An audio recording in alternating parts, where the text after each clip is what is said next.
Good morning everyone. आज हम पढ़ेंगे न्यूलिथिक एज के बारे में, यानी कि जो न्यू स्टोन एज हुआ है, नया जो पाषाण युग हुआ है उसके बारे में हम आज देखेंगे। आधुनिक पाषाण युग के बारे में हम देखेंगे। The Mesolithic age was a transitory period and the shortest one which lasted for only about 200 years.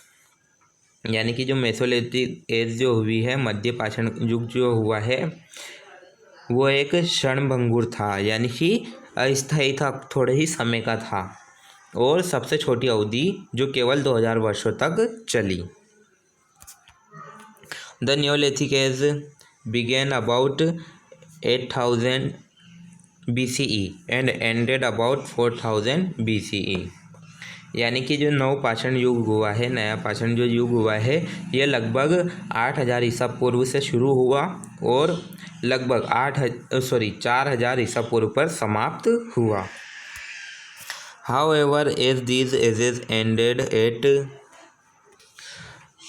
different points of time at different place, some regions lived in the Neolithic age as later as 1000 BCE।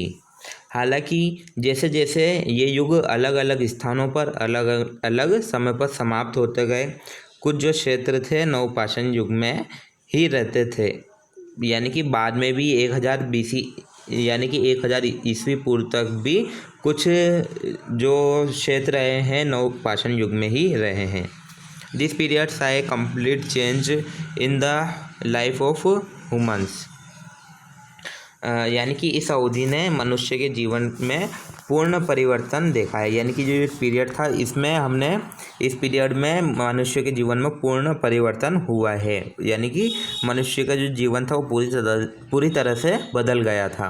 They began to grow their own food, domesticated animals and started living in settlements. उन्होंने अपने स्वयं के भोजन, पालतू जानवरों को विकसित करना शुरू किया और बस्तियों में रहना शुरू कर दिया था। यानी कि अब मनुष्य ने क्या किया था, उन्होंने अपने भोजन के लिए और पालतू जानवरों को विकसित करना शुरू कर दिया था, अपने भोजन का विस्तार करना शुरू कर दिया था और अब मनुष्य क्या करने लगा था, बस्तियों में रहने लगा था। This is refers to as the Neolithic Revolution, which we shall discuss later in this lesson। इस नवपाषाण क्रांति के रूप में, यानी कि इसे नवपाषाण क्रांति के रूप में जाना जाता है, जिसकी चर्चा हम इस पार्ट में करेंगे। यानी कि अब ये जो क्रांति हुई है, ये जो चेंजेस हुए हैं मानव की ज़िंदगी में, इसको नवपाषाण क्रांति के रूप में जाना जाता है। आगे बढ़ते हैं। अब हमारे नेक्स्ट टॉपिक है art in the stone age, यानी कि पाषाण युग के कलाओं के बारे में, चित्रों के बारे में हम इसमें देखेंगे कि क्या क्या आर्ट किए जाती थी, क्या क्या कला की जाती थी, उसके बारे में हम इसमें पढ़ेंगे। Humans in the stone age lived mostly in natural caves and rock shelters.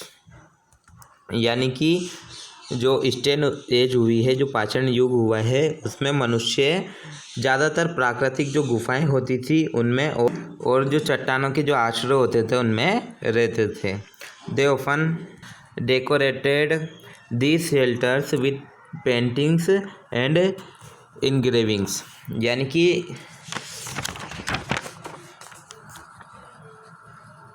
वे अक्सर क्या करते थे, इन आश्रयों को चित्रों और नक्काशी से सजाया करते थे। यानी कि जहाँ पर वो रहते थे गुफाओं में और जो चट्टानों के आसपास वो जो राह पर रहते थे, वो उन्हें चित्रों से और नक्काशी से सजाया करते थे। They depict everyday activities of prehistoric life such as hunting scenes, tribal rituals and ceremonies, religious belief and practice ETC। ये प्रागैतिहासिक जीवन के रोज़मर्रा की गतिविधियों को दर्शाते हैं। यानी कि उन्होंने जो चित्र बनाए हैं वो जो प्रागैतिहासिक काल की जो उनकी रोज़मर्रा की जो ज़िंदगी हुई है उसके बारे में हमें बताते हैं। जैसे कि शिकार का दृश्य बनाया उन्होंने, आदिवासी के बारे में जो अनुष्ठान होता था, उनके जो संस्कार होते थे आदिवासियों के, उसके बारे में बताया उन्होंने। उनके जो समारोह होते थे, उनके जो प्रोग्राम्स वगैरह होते थे, समारोह वगैरह, उनके बारे में बताया है। और उनका जो जिस धर्म में उनका विश्वास था, जिसमें उनका मानने वाले थे जिस धर्म को, वो उसके बारे में बताया है। और उनकी जो प्रथाएं हुई है उसके बारे में उन्होंने पेंटिंग के माध्यम से हमें बताया है। आगे बढ़ते हैं। Most of these paintings are about 20,000 years old and they give us many clues about the life of Stone Age men. इसमें से अधिकांश जो गुफा चित्र लगभग 20,000 वर्ष पुराने हैं, यानी कि ये जो चित्र मिले हैं ये लगभग 20,000 वर्ष पुराने हैं। और ये हमें पाषाण युग के मनुष्य के जीवन में के बारे में कई सुराग देते हैं, यानी कि हमें जो पाषाण युग के जो मानव हुआ है उसके बारे में हमें कई सुराग इनसे पता चलता है, हमें कई इससे हिंट मिलते हैं। भारत में आगे देखते हैं हम। India has more than 150 stone age rock painting sites, यानी कि भारत में 150 से अधिक पाषाण युग की जो हुआ है उसमें जो रॉक पेंटिंग की गई है, चट्टानों पर जो पेंटिंग्स की गई हैं उसके स्थल है भारत में 150 से अधिक। The rock shelter at Bhimbetka in perhaps the most fascinating and famous among these. Bhimbetka में जो चट्टान का आश्रय है, यानी जो रॉक शेल्टर था, शायद सबसे अधिक आकर्षक और प्रसिद्ध है, यानी कि शायद वो सबसे अधिक आकर्षक करने वाला और प्रसिद्ध है। This paintings and drawings show stick figure stalking and hunting animals.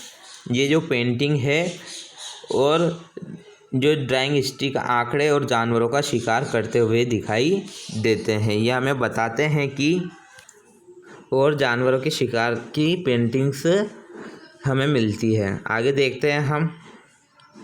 Some other paintings show people dancing and performing rituals, यानी कि जो कुछ अन्य जो चित्र मिले हैं उनमें लोगों को नाचते और अनुष्ठान करते दिखाया गया है। The main colours used in this paintings are orange and white, यानी कि इन चित्रों में प्रयुक्त या मुख्य रूप से जिन रंगों का यूज़ किया गया है वो एक तो रेड यानी कि गेरुआ रंग है, ऑरेंज और वाइट रंग है यानी कि सफ़ेद रंग। आगे बढ़ते हैं। Similar prehistoric paintings have also been found in France, Spain and some other countries, यानी कि इसी तरह के जो प्रागैतिहासिक चित्र फ्रांस और स्पेन में भी मिले हैं और कुछ अन्य देशों में पाए गए हैं। ये आपके कुछ पिक्चर्स दी गई है पेंटिंग की। एक तो केव पेंटिंग है, ये उसका पिक्चर है, और दूसरा रॉक पेंटिंग का पिक्चर है। इसके आगे अब हम नेक्स्ट क्लास में पढ़ेंगे।